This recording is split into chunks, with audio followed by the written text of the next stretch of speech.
Italian media have never been known for holding back. And this week, Jannik Sinner felt the full force of that tradition. After his quarterfinal defeat at the Qatar Open, the tone in Italy quickly shifted from mild concern to sharp criticism.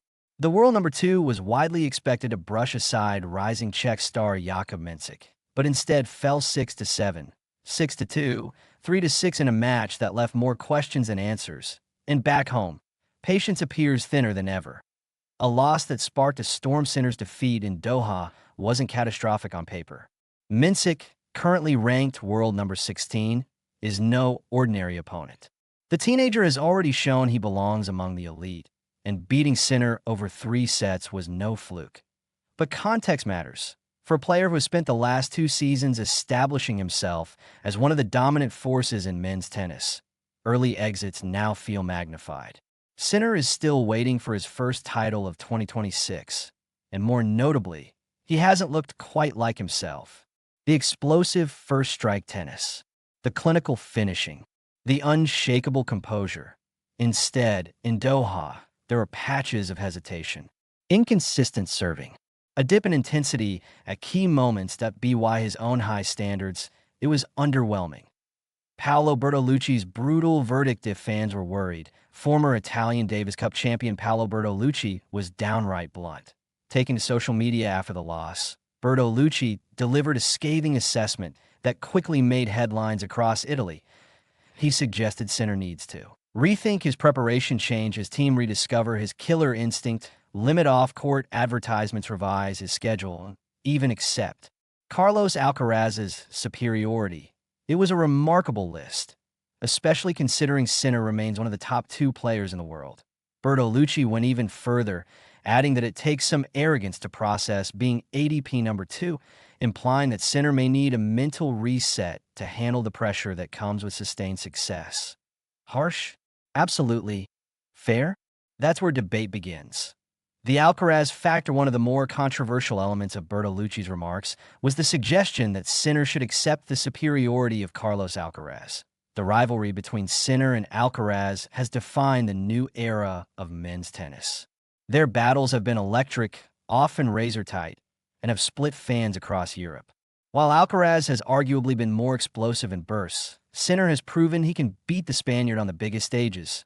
But tennis narratives move fast. At a couple of underwhelming tournaments for Sinner, and suddenly the balance of power is being questioned again. That's the reality of being at the top.